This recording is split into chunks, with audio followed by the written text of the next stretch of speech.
Later, I started talking with one fella named Bobby Call.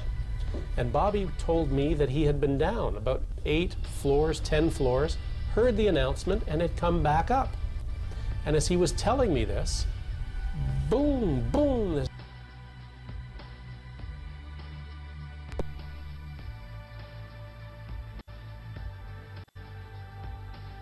Later, I started talking with one fella named Bobby Call. And Bobby told me that he had been down about 8 floors, 10 floors, heard the announcement, and had come back up. And as he was telling me this, boom, boom, this and as he was telling me this, boom, boom, this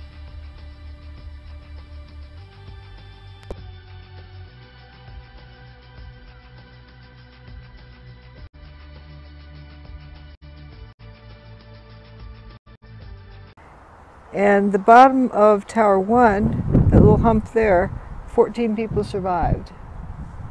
They looked up and saw blue sky. They weren't squashed.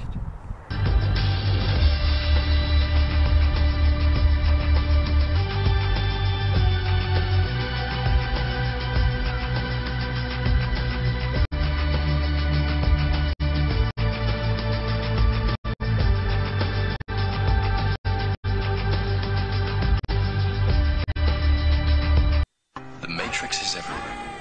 It is all around us. You can see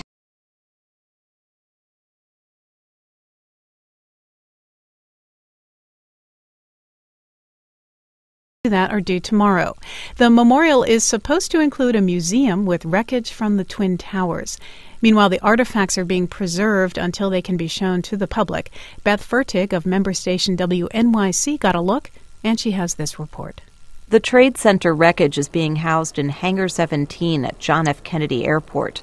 The gray concrete floors stand in stark relief against the dark red beams and columns that are 30 to 50 feet long, lying down, covered in plastic. You are looking at some of the largest steel columns and beams that you will ever see in any building around the world. Charles Gargano is vice chairman of the Port Authority of New York and New Jersey, which owns both the airplane hangar and the Trade Center site. Pieces of steel that once formed towers 110 stories tall were melted by fire and crushed by millions of tons of debris. Their shiny facades are gone, and they lie naked, showing their original red color, bent like spoons and molded into strange shapes. The task of sorting through the World Trade Center remains is being led by Alice Greenwald, the new director of the Memorial Museum.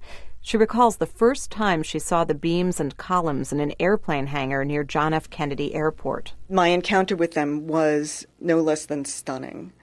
One of the oddest shapes is called the compression. It's so valuable that it's been locked inside a tent within the hangar. It looks like a meteorite, and nobody knows which tower it came from, says Charles Gargano, vice chairman of the Port Authority of New York and New Jersey, which owns the hangar and the Trade Center site. Gargano says the compression is actually 4 stories that have been crushed into a jagged object 4 feet high. This is metal that has been compressed, again, as a result of the collapse of these extremely tall buildings. Millions of tons of weight came down, and that is made up of materials, steel, concrete, and other materials, and you can see how that was compressed. Amazingly, it's possible to make out individual objects. There are bathroom tiles, a pipe, and blackened pieces of paper carbonized by the heat. It smells like charcoal. Peter Gatt, who's one of the preservationists here, points to the spine of what looks like a corporate report. You can find that book inside. You can read letters on these little papers, and for some reason it's still here.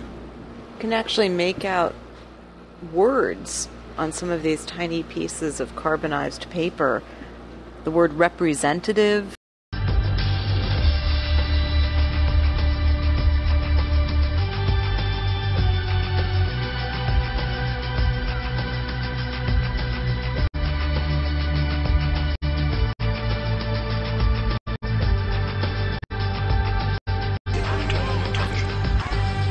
it is the world that has been organized to work in the future.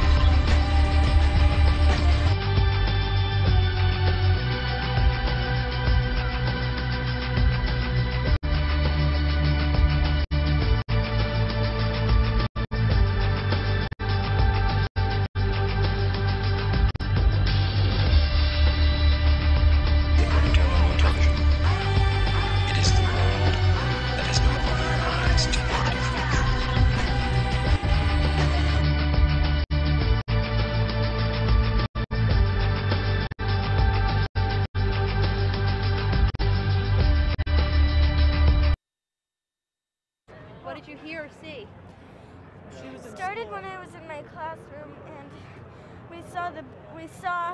we heard the explosion. The whole classroom, it felt like the whole classroom jumped.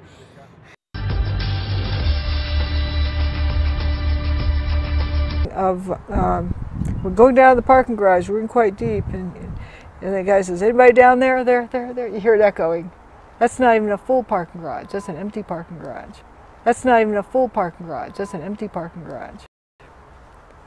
I miss what is suspect about that. The fact that it's empty or full, is that of import? If it was crushed in, it wouldn't echo. If it was crushed in, it wouldn't echo.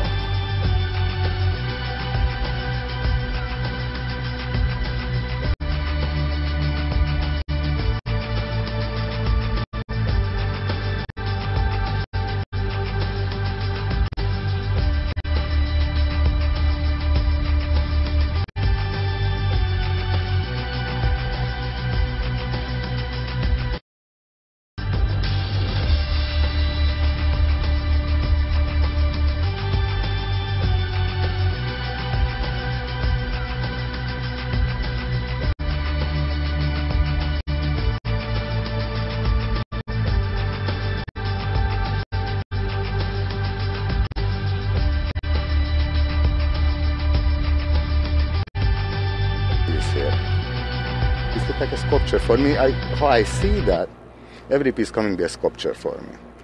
They have beautiful texture, they have beautiful colors. Gatz says that appreciation keeps him going as he works to save the richness of the wreckage for future generations. Alice Greenwald, the museum's director, says she has no idea how she'll exhibit the wreckage. She used to head the U.S. Holocaust Memorial Museum in Washington. She does have a vision for this new memorial. This is about honoring memory. And this is about educating people about not just the dark day of 9/11, but the best of humanity that responded in reaction to the darkness. Those involved in the restoration spend every day looking for the light in that darkness. Like a lot of his co-workers at the Port Authority, Amory Houghton feels a personal investment. We lost a lot of people, and I lost a lot of really good friends. And not only do we have sort of a historical obligation, we really have a moral obligation to do this. An obligation the agency intends to fulfill regardless of where the memorial and museum are finally housed. For WNYC, I'm Beth Fertig.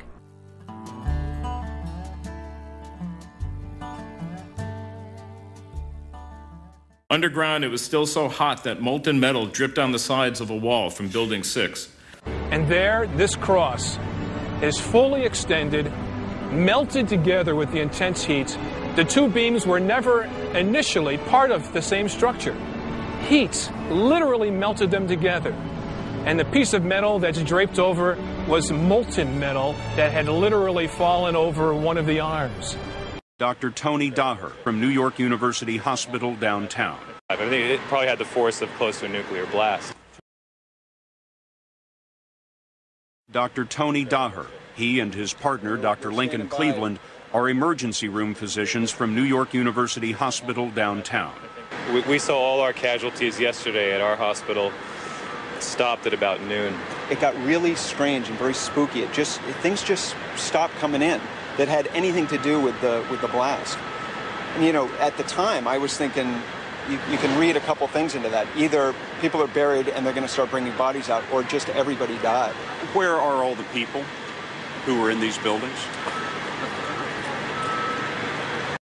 Tragically, anybody in that chute did not survive. I think it probably had the force of close to a nuclear blast. Se va a formar un bochinche ahora, brother. Eso es. That's it. Holy shit, I told you. Yo te estoy diciendo, mira eso, brother, te lo estoy diciendo. Se va a formar un bochinche ahora, brother. Eso es. That's it. Holy shit, I told you. Yo te estoy diciendo, mira eso, brother, te lo estoy diciendo. Se va a formar un bochinche ahora, brother. Eso es. That's it. Holy shit, I told you. Yo te estoy diciendo, mira eso, brother, te lo estoy diciendo.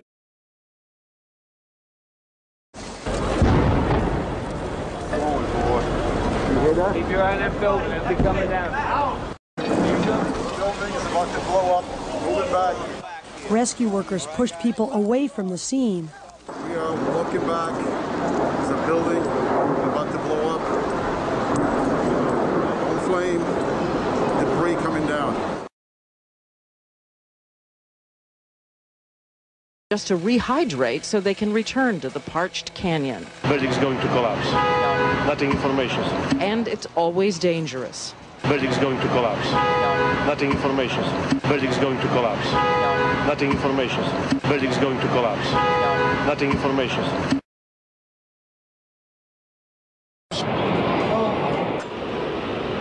And then late afternoon, 5 p.m., still another building collapses. The Matrix is everywhere. It is all around us. You can see it when you turn on your television. It is the world that has been pulled over your eyes to block you from the truth.